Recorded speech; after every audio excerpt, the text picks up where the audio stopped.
Good afternoon, everyone.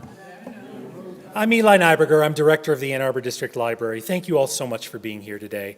The opening of the Four Family Foundations exhibit here at the library is very exciting for us.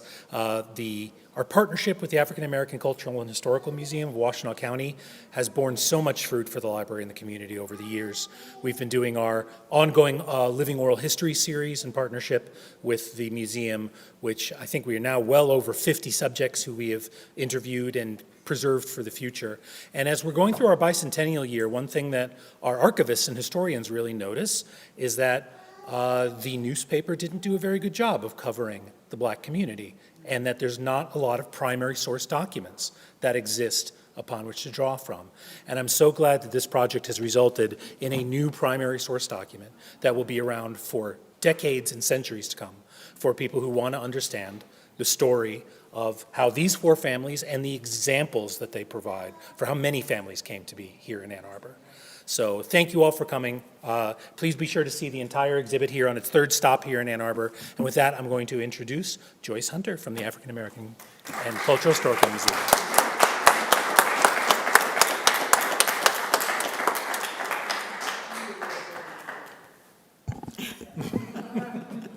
Thank you, Eli. Once again, my name is Joyce Hunter, and I also want to say thank you and welcome. My role right now is to give you an overview of this project. And this project has been supported by a grant from the University of Michigan Humanities Collaborative. Along with the University of Michigan, our partners have included the museum, AADL, and the Bentley Library. There were different focus groups as part of BWC, and the exhibit committee is one of those focus groups. Our committee consisted of U of M faculty, graduate students, and community members. Once it was decided that we would focus on four, they're not all, four of the early Black families who came to the community in 1850 through 1950, we then reached out to identify descendants that would be willing to collaborate with us on this exhibit. Once it was decided that we would focus on the four families, the families are the Asher-Aray family, you'll meet them shortly, the Bass family, the Jewett family, and Kersey. The descendants that we work with were Les Jackson from Asher-Aray family, Michelle Trigg Jewett from the Jewett family, Michael Bass and later Leah Bass from the Bass family, and Reverend Theron Kersey and Reverend Terrence Vick from the Kersey family. And I'm saddened to share with you today that Reverend Kersey, Theron Kersey, passed away yesterday. So we'd like to extend our condolences to the family. I did have an opportunity to get a book to Reverend Kersey last Sunday. His sister Sharon, who was here, where is Sharon? Right here. She let me know at church last Sunday that he was seriously ill and that he was asking about the book. So I said to her, I had one copy of the book at my house, and the publisher normally send you one copy, and I had asked for two. So because of that, I had a copy at my house. So after church, she and I met over at Plum Market, and I drove up and handed her the book, and I wrote a note to Reverend Kersey saying, thanking him for participating and how much I enjoyed and what a blessing it was to get to know him. So he did have a chance to see the book last Thursday. So that was really pleased about that. The book, we also, as Eli mentioned, is that we have a book. And the book mirrors the exhibit. The only difference is that there's a little bit more information in the book. Obviously, you couldn't put the long narratives on a panel, so the panels are longer. And in the exhibit, you have a QR code where you could listen to the interview. But then in the book, there's this script for the interview. And so this has been a true partnership with the individuals that I mentioned, ones that I mentioned. And I also wanted to say that a big part of this exhibit came from the families, the descendants. So it was a true partnership. So we asked the families, once we reached out and we found some descendants, We asked them to give us artifacts, share with us artifacts, documents, photos, and that's what really pulled this exhibit together. So let's give those descendants a hand.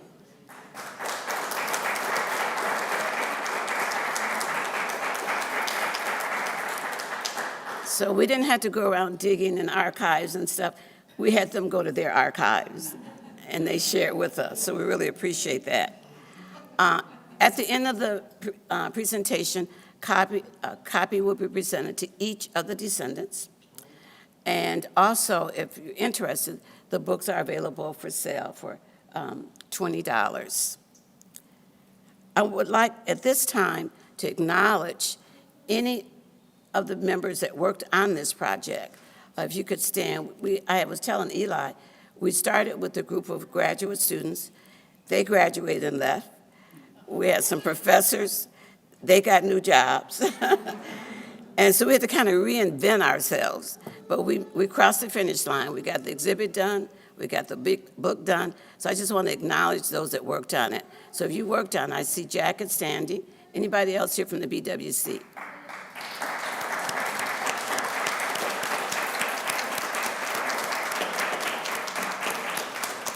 So thank you very much. It was because of that coming together, reinventing that committee that we were able to finish. So thanks. I really want to thank those individuals. So at this time, we're going to have the descendants we work with, Reverend Vic, Les Jackson, and Michelle Trigg come up and take a seat up here. And the Bass family, for those of you who don't know, we did work with them. One is in California, one is in Florida. And last, when we had the exhibit at WCC, Leah Bass was able to fly in, so we had a representative from each of the descendants that work with us. So they're not here today, but we'll make sure we get a book to them, and I think it's being streamed, or it's going to be on YouTube, so they'll have a chance to see it, okay? So what I'm going to do is ask questions, and then we'll have each of them answer. So my first question is, can you describe your family tree and ancestry? You know, some of their family trees are really detailed, so you can do the best you can with that. I don't know who wants to start. Hello, my name's Michelle Jewett Trigg. My father was Coleman Jewett. Many people knew him in his lifetime. My brother is Michael Jewett. He works on WEMU radio announcer. And our mother, the late Yvonne Jewett, worked for Ann Arbor Public Schools a long time for her career. I'll try to go up instead of descending. Okay. So Coleman's mom and dad were Richard Jewett and Iva Jewett. Richard was a photographer for many years for the University Microfilm here at U of M. Richard's one of George Jewett's son. George Jewett II was the first black man to play football for the University of Michigan. And now they have a trophy in his honor. So anytime Northwestern plays U of M, they compete for the George Jewett Trophy because he was the first black man to play football at U of M and Northwestern and in what we now know as the Big Ten. His father was George Jewett the first. He was a blacksmith and came here horse and buggy, and he did pretty well with his blacksmith profession. So he was an entrepreneur, basically, because he used his skills to have his own business, and he did pretty well with that. His father, I don't know. I've never seen a photo of him. Don't own any photos of him, but he was also George Jewett. So I feel grateful, very grateful, to be a part of a narrative that doesn't get told enough in schools about black people, period. And I feel grateful that being a descendant of a local family here, that I could play a role in that. So I want to thank you, especially George Hunter, for George Hunter, I'm sorry. That's You know okay. what? It happens to the mind when you get a certain age. I graduated from high school with a guy named George Hunter. Anyway, No problem. Joyce, my bad, I'm sorry, for spearheading this project. Thank you so much, so much. So that's how my family wound up here, all the way from 1856. And I feel grateful that I can even trace that far back, because a lot of times we can't do that. Records get lost, records were never taken, you know, sometimes about African Americans. So to be able to trace your history at all is a blessing. I work with kids now, just like my father did, but not in the same capacity. He worked as an assistant principal for the largest part of his career, and a lot of people know him through that. They also have a set of Adirondack chairs at the Ann Arbor Farmers Market in his honor, because he was a vendor there for so many years. And so when he passed in 2013, the people that so loved him, Ann Arbor community, people all over the world really, because I have people that live overseas that know him, saw to it that those chairs were placed at the market in his honor. So my brother and I are the only people that I know of have two statues, monuments in our family's honor. So thank you to everyone who played a role in that happening. So. There's going to be more questions for you. So, Yes. who would like to go next? I'm sorry. Can we get through the questions and then come back? Was there a question? Comment. Oh, comment. Okay, go ahead. The Bass family. Dr. Bass delivered me 84 years ago. Oh, my goodness. Good to get a picture of you. He gave me 3 days to live. Oh, wow. I had asthma and I had a heart murmur. Okay. I managed to make it a couple days past that. Okay, you did. You look good. Okay, thank you. Who What a wants blessing. to? What a Okay. blessing. I'm Reverend Terrence Vick. I'm a descendant of the Kersey family. My earliest ancestor that we've traced back, not David, but Elisha. And the majority of our families that are here in Washtenaw County stem from Elisha Kersey and Ephraim Kersey. And we are considered an Underground Railroad family because a lot of the movement from the southern states and then from the southern states, Indiana, and then after 1850, the Fugitive Slave Act was enacted. So we had to go into Canada, although they were not slaves. But the government and the pioneering family were pushing westward, and they wanted those lands. So a lot of our ancestry and tapestry are considered First Nations or American Indian. Any family that's tracing their family prior to 1800 would be considered, if you were people of color, Indian. So with those factors in mind, I had to search, and we had to search for the records, and then we found out the history. But unfortunately, a lot of the history is lost. But what we were able to recover, we did document, and we had to ask family members for information. So contact the eldest family members of your families. They can tell you the stories if they're willing. But primarily here in Washtenaw County is the Kersey family history. And the earliest records that we have is in 1880. And the family of George and James Kersey, also John Kersey, our relative, and Solon Kersey. So we have that group of family members that came from Dresden, Canada.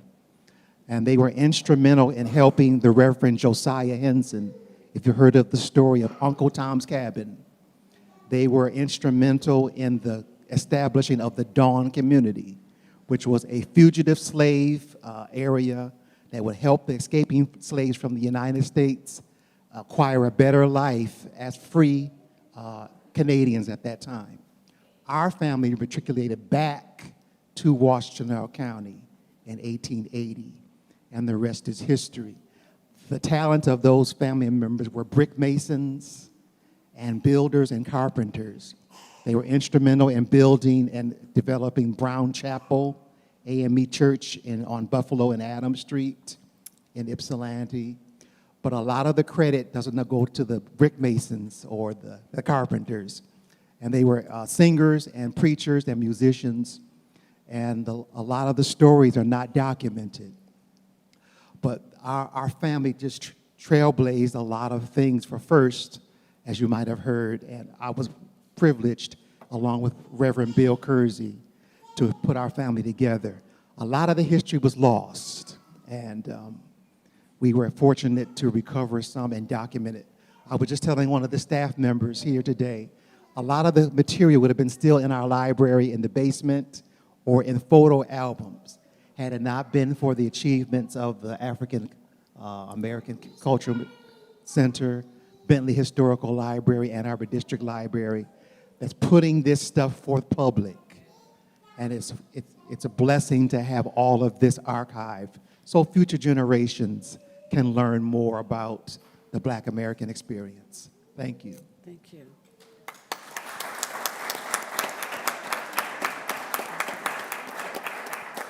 Now we're going to go to Les, and he's going to answer that same question. Can you describe your family tree and ancestry? Okay, my name is Les Jackson, and first of all, I'd like to thank Joyce and everybody working behind the scenes to bring this together. This was just amazing. And my family is the Asher-Aray family over here, and they actually, they came from New Jersey and New York in 1827. They settled in Michigan, right out at Michigan Avenue and US 23. Asher owned 80 acres of land out there, and his brother James Aray owned 80 acres of land which abutted to Asher's property. And their father, Jacob Aray, he owned 80 acres out on what's now Ellsworth Road. And travel to Michigan was possible because of the opening of the Erie Canal in 1824, I believe. And traveling by water would be preferable to traveling on land because I still have to do some study on it, but there was a large bog that was down in Ohio and Michigan border. And it made it very difficult to travel through that area. So travel by water was preferable, and as well as being able to exchange merchandise by water. It just made it so much easier. And so Jacob Aray brought his family, Asher and James, Eglon, Theron Aray, Arienda Aray. He brought them to Michigan in 1827. And I've yet to document it, but I'm pretty sure, I've looked through all the census records, and I think they're the first family of color in Washtenaw County. And there were other people of color in Washtenaw County, but they lived with other families as servants and things. But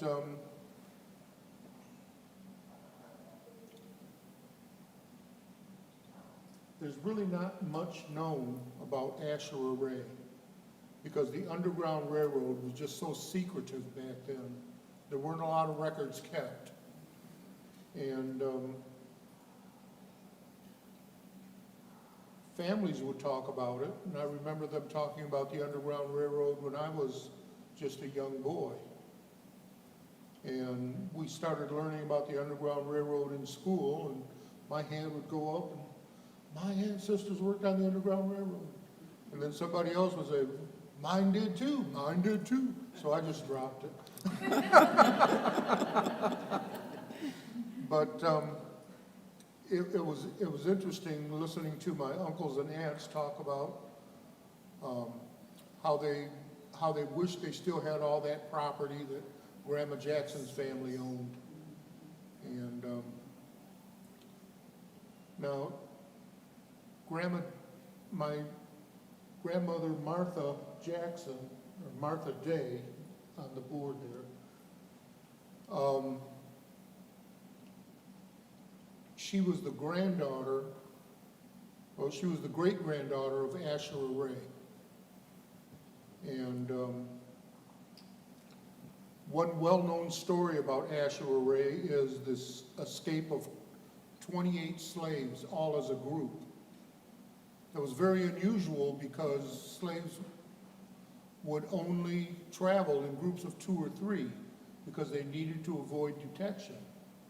And they needed to travel silently by night. They couldn't use, they probably used lights, but they were very cautious with using lights because a light in utter darkness like that could be seen for miles. And slave catchers were all over the area looking for anybody that they could take back, and they could get a reward from the owners. And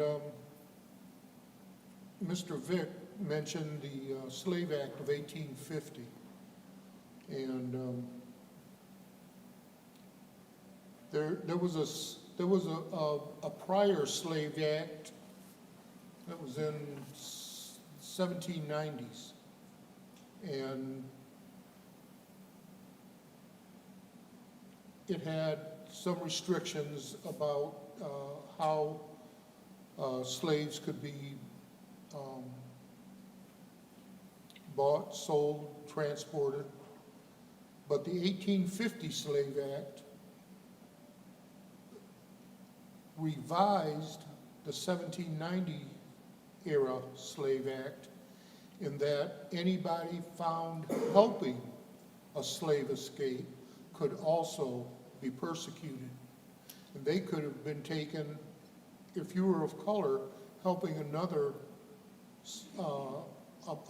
person escape slavery, you and them could be transported in the South and sold. And it's just a hideous act. And abolition has always been a hallmark of the state of Michigan. And the Underground Railroad network was primarily, it was along US 12, and it was along North Territorial, and various other places. Adrian, I know, had a Underground Railroad Center. And there's a book by Carol Mull, and it's called The Underground Railroads in Michigan. And if you're interested in the Underground Railroad at all, you should buy that book. It's got a lot of information in it. And when I met Carol, I told her I was a direct descendant of Asher-Aray. And she dropped her pencil and she says, "Are you really?" And I said, "Yes." She said, "You know, he's one of my favorite people." And so we talked about it, we discussed it, and I bought her book, and I found out that she and Linda Williams Bowie Oh, you made it. Great. Oh, excellent. Oh, that's a blessing. Yes. I'm glad you could make it, Linda. Now I lost my train of thought. But Linda Williams-Bowie and Carol Mull had both contributed, well, Carol wrote the book, but Linda contributed some information to Carol about one of our descendants, or ancestors, who was Aray Van Guinea. And Aray Van Guinea, in Dutch, meant Harry from Guinea. And if you use a dialect, you could call him Aray from Aray from Guinea.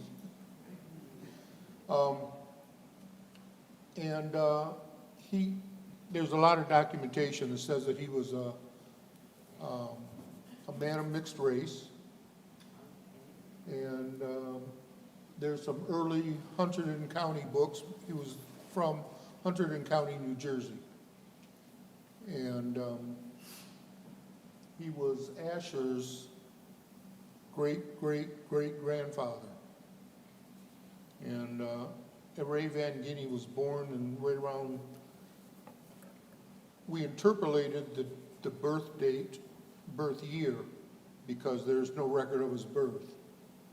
But we know in 1750 he was about 80 years old when he gave his last public donation to the church.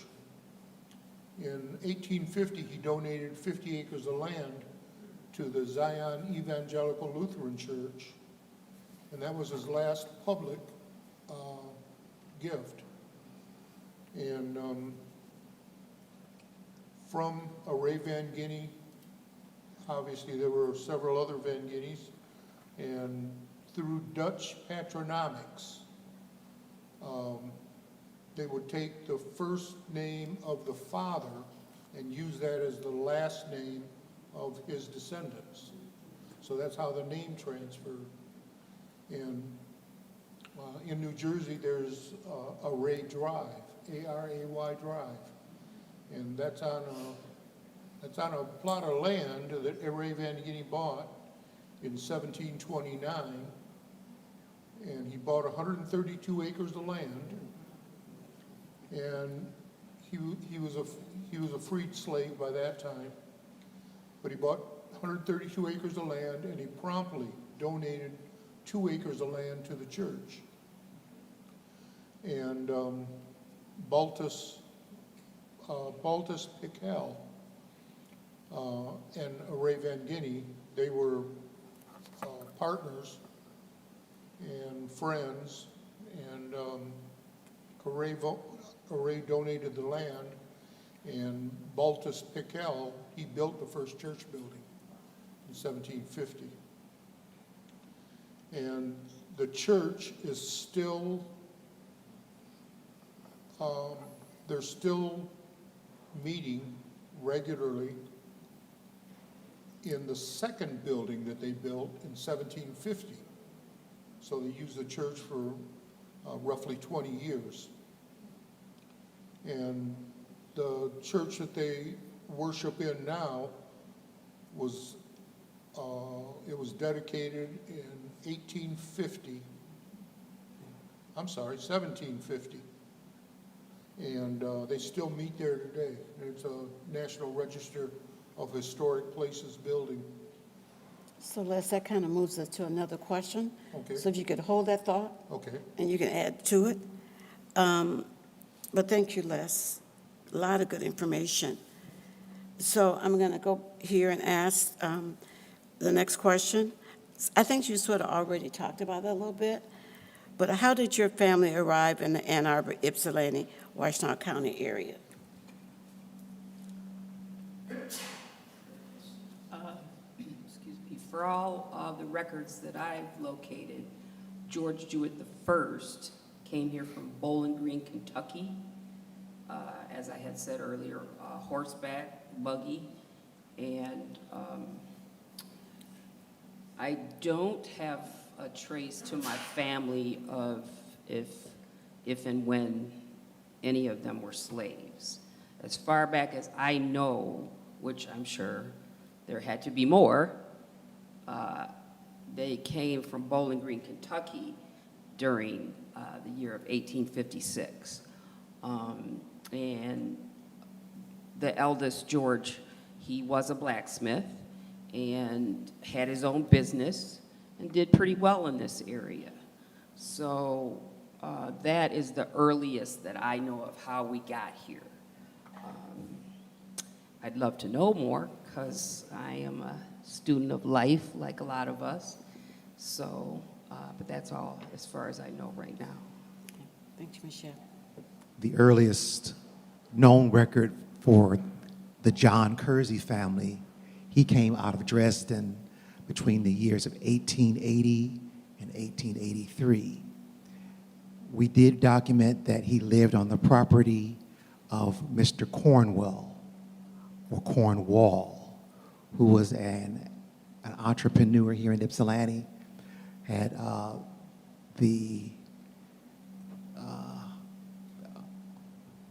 first of all, farmer, but they did a lot of the other trades in the city. There was a sanitarium built on the property where River Street goes to where the Ford factory, went all the way through what they call the park. I can't think of the name of the park, or Park Street in that area. Mr. Cornwell had property there. John Kersey came from Canada and lived there for a period of time. And then when the rest of the family members came, they built First and Second Avenue. It was a dirt road, but they paved it. They built plots of land. Here's an interesting story. When the city of Ypsilanti was trying to sell the property, they had to go back to the old records because James Kersey had the lots on a triangle. And they had to go to the original survey of the property to figure out how much of the property was going to be sold and its true value and the size. But 1880 to 1883 was around the first time that we recollect that the Kersey came from Canada. Okay, thank you. So, Les, I'm going to ask you the same question. You might have already hit on it a little bit. How did your family arrive in this area, in Ann Arbor, Ypsilanti, Washtenaw County area? Yeah, as I mentioned before, Jacob Array, who was Asher-Aray's father, came to the Michigan Territory in 1827, and Michigan didn't become a state till 1834. And they came by way of the Erie Canal up through Lake Erie, and they landed in most likely the Detroit area and moved west from there. And it was interesting because the Array family came west at their first opportunity. And just a note, but Array Van Guinea, he left New York, the Brooklyn, New York area between 1705 and 1708 and settled in New Jersey. And that was before roads were built in New Jersey. And he also was a pioneer. So they just kept moving west. Okay, all right, thank you, Les. Okay, so I'm going to ask one more question, then I'm going to open it up for Q&A. And so the question is, were there any local places of importance for your family? You might have already hit on this. If so, please describe the place and why it was important to your ancestors. I did mention earlier that there are the set of Adirondack chairs at the Ann Arbor Farmers Market in my father Coleman Jewett's honor. Thank you. Also, the corner of what is now Williams and and South State, where there's a church there right now. My grandfather, the football player for U of M, had his own business there called The Valet, where he did his own cleaning and pressing for people. He had his own entrepreneurial business, again, in the 1800s. And he would deliver people's clothes by horseback. So he had a pretty good thing going, because not too many people had that going for themselves at the time. So that area is a blessing to us. And I don't know, I guess I would say the U of M stadium of sorts, because of the trophy in my great-grandfather, the football player's honor, the trophy made for him. And we kind of adopted Jewett Avenue. Even though it's never on record say it belonged to us, we're the only people we know around here right now, so we kind of adopted that too. Yes. I would say for the Kersey family, Brown Chapel AME Church, and with the skills of the plans for that structure, which is on Buffalo and Adams Street on the south side of Ypsilanti. Although the community did help, the plans were the second plans of the North Buxton Chapel in North Buxton, Ontario. So they took those plans and constructed the Brown Chapel AME Church in 1901. It's interesting to see the names on the stained glass windows of all the contributors, which is to our testimony of many black families, but in particularly Ernest Bayless and Molly Bayless. And their descendants are here. She's back there, cousin. James, of course, and George Kersey. Their names are there. So that would be the most prominent landmark for the Kersey family, Brown Chapel AME Church. Okay, thank you. And in the museum, we have a pew that was donated from Brown Chapel AMM. It's an artifact, but we also sit on it. So, all right. Same question for you, Les. Special places in and around the Washtenaw County area would be, as I mentioned once before, Michigan Ave and 23. That's where the original Asher-Aray property was. And I actually met some people that bought the old Asher-Aray farm. And they lived there in the 40s and the 50s. And, but eventually they had a fire and it burned down. But they're giving me some information on where the buildings were located and things, and it's just kind of interesting. And other places of interest or special interest to me would be East Cross Street and Miles Street, M-I-L-E-S.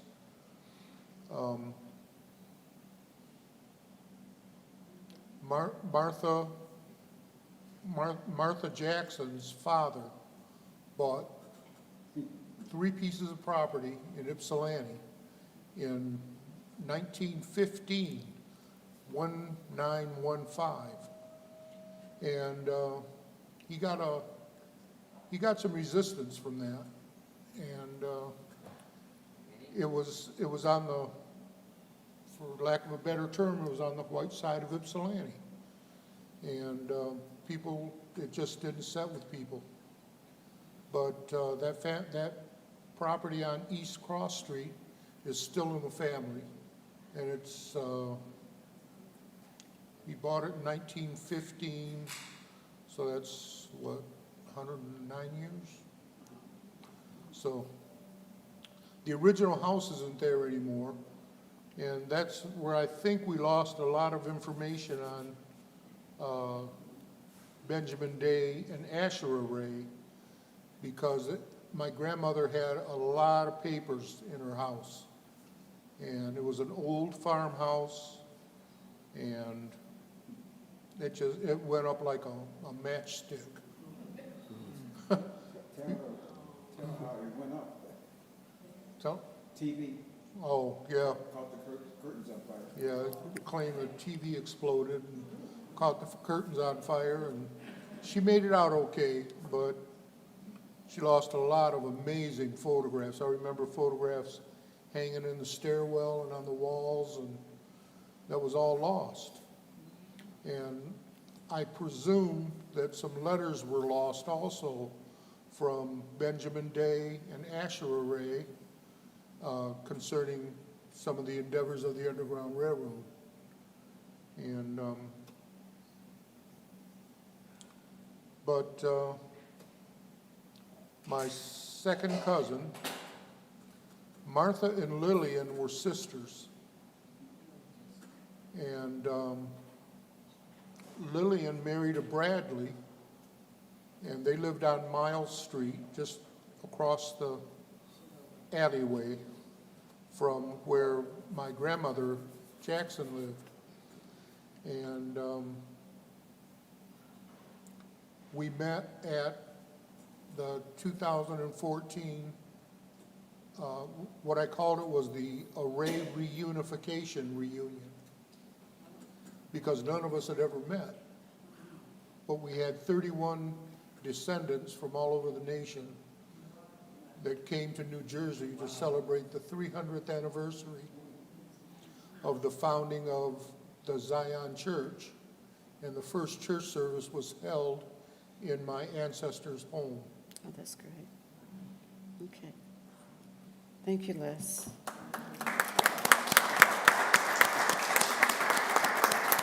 So you can tell there's a lot of history here, but we want to give you a chance to ask some questions or make comments. Go ahead. Let somebody else got All right. first. Say who you are and if you're a member of any of the families that are here.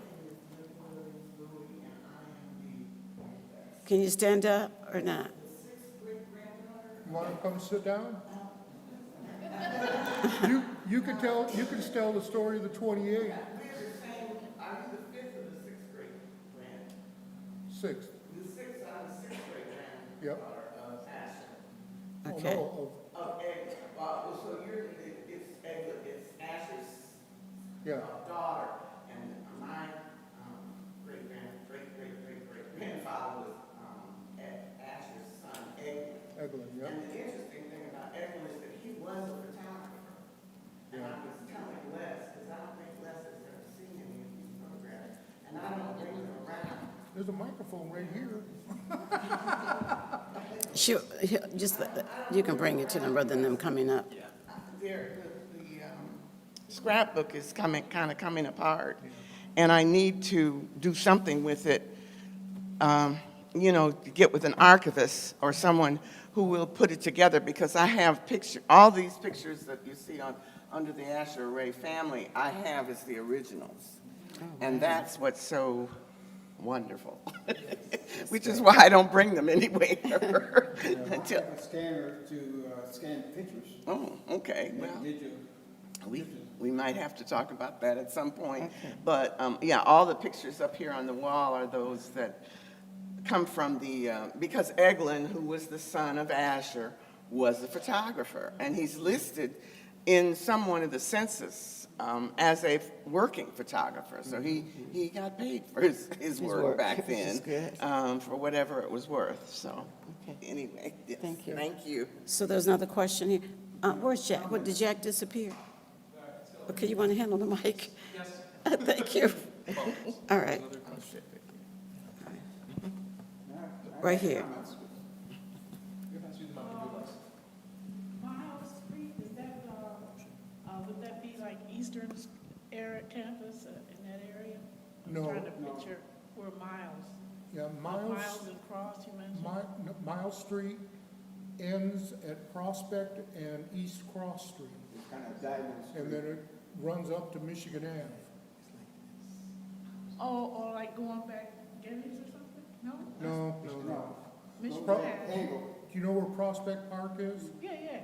Okay. Okay. At that corner, there's, Three streets. Yeah, there's 3 streets. There's East Cross, there's Prospect, and then Miles. Oh, okay. Well, I was kind of in that area, yeah. Okay. Okay, In my all right. mind, and I was just trying to picture, Trying to visualize it, huh? Okay, you know, I mean, I grew up in the Prospect area, across. okay. All right, a comment here? Lots of comments. Lots? Okay, well, can you do 1 or 2 for us and let other people talk? At this age, my memory goes. Well, you seem to be doing pretty good, but go ahead. Plus, a year ago, I had 2 strokes, so Oh, wow, my okay. speech isn't best. You seem to be doing pretty good, seriously. Yeah. But I said I got lots of comments. All right, do you want to give us 1 or 2 and then give other people a chance to make comments? Anybody else got comments or questions, let them go. Okay, do you have other questions that people might want to ask? Here's one back here. This is really always fascinating. My question is, have you had your DNA thing done? Are you asking that for anybody in particular or just? Well, I'd like to know that about everyone, because frankly speaking, I mean, I had mine done a number of years ago, and I was surprised at all the relatives I have that are white and English. I know my African ancestry as well, but I just would like to know what you have found if you've had your DNA done. Can you tell us who you are? George Shirley. Oh, hi, how are you? I'm retired, more or less, from the university. Yeah. And from performing. Yeah, Shirley, S-H-I-R-L-E-Y. yeah. Oh, okay. I'm saying. Know the name well. All right, and who wants to start? Michelle? So, Mr. Shirley, thank you. I have not done a DNA test. All of what I submitted is things I know from the fact that my father, Coleman Jewett, was a historian in his own right. He kept records of all what we know of our family. I've thought about doing one, and I still plan to, I guess. But all of what I've shared with the university, and actually some of my history is documented in the University of Michigan. So I have not done a DNA test, but I have shared all of what I know from what has been passed down to me personally. So I'm like the descendant of a primary source who's still a living descendant of and a primary source. So, but thank you for your question. My thing is, I hope at one time or another, they bring these type of things in the Ann Arbor public schools or all schools, because I know that a lot of times we don't get history like this in the schools. You only learn about it if you go to things like this or if you're interested. So I think it would be a wonderful opportunity to bring these type of things in the public schools so that kids can know from firsthand descendants, primary sources, the history of people in this area. I agree, absolutely. Interesting question. We say that we use the term America is the great melting pot. Amen. So we have a array of ancestry as far as our family. We consider ourselves, first of all, First Nations in the African American experience, and has been documented that they use the term English or white for some of our, or mulatto for some of our family members. So it's a difficult thing in just tracing a straight DNA path in your ancestry. But I would just encourage you to get all the facts that you can. Right, I mean, that's it. I mean, my ancestry, I have an idea of African tribal ancestry through my mother, through my father, and also my European, which I didn't ask for, ancestry from the UK and God knows a few other places. Just wondered, because here again, if I were walking down the street, I wouldn't know that you are African Americans. I get that a lot. That's I'm what my sure. grandsons have said to me a lot as Yeah. well, but you know. But you know, there's a bit of a story behind that. Big story, Ben. When I was in the 4th grade, we were doing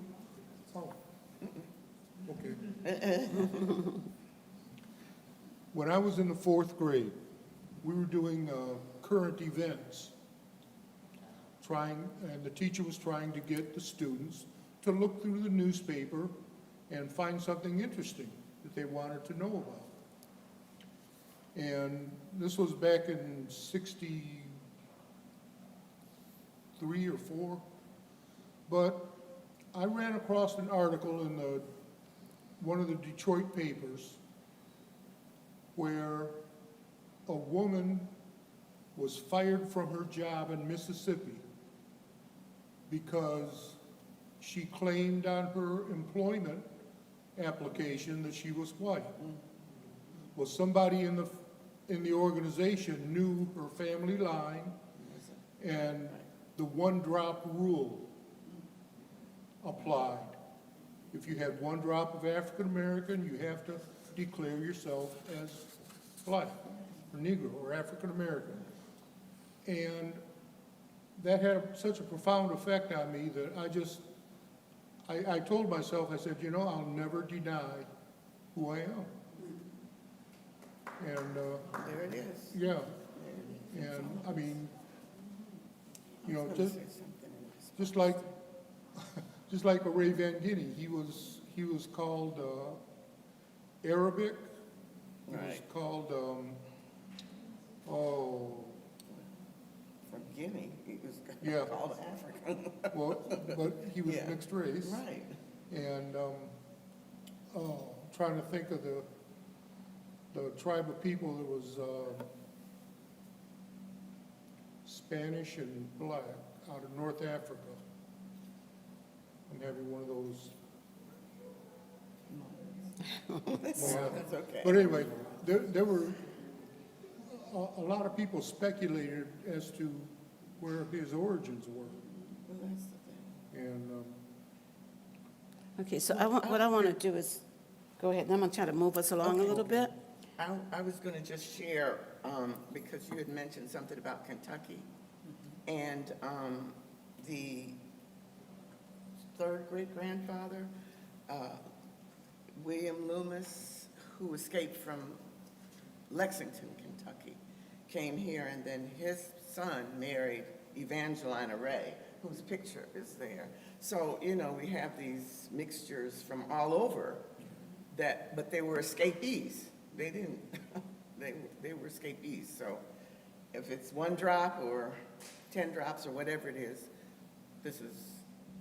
luckily we have had ancestors who saved materials, things that we could collect and keep.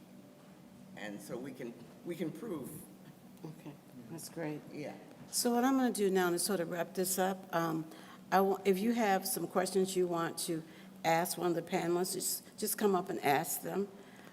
What I want to do now is at least have an opportunity to present, and I don't know where Jack is, have an opportunity to present the books to the descendants. For those of you that came in a little bit later, we published a book that mirrors the exhibit, and each of the descendants will receive a book. And so Jack is going to hand those out. And the descendants are going to be around for a little while, right? I'm looking at you. You're going to be around for a little while. And you can ask them more questions. I also want to get a chance to see if we have other descendants in the audience from one of the families. I know we do. If you're part of the Kersey family, could you stand? Okay, Kersey families. Okay. Thank you. Okay. Okay, great. I think, did we meet before? You don't think so? Okay, fine. Do we have Array, Asher-Aray? Have any people in Asher-Aray, if you could stand? Here we go. Okay. All right. Jewett. Okay. Who am I missing? Bass? The Bass. Okay, they're both, one in Florida, one is in California, but they're not here today, but we're going to book to them. So I just want to say thank you. I want to do some acknowledgments. because I want to be mindful of people's time. Everybody's always got busy weekends. So what I want to do is also take some time to acknowledge and thank the library staff. I want to, there, a lot of them help. I'm going to thank the ones that are here. Sarah, thank you, Sarah.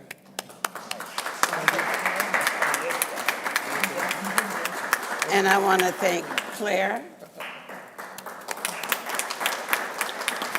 Matt, who's here today. So thank you, Matt. And of course, Eli. And we had a couple of museum board members here that I think Will had to leave probably, but Will Epps was here, and Betty Thompson is here. She's board members from the museum board.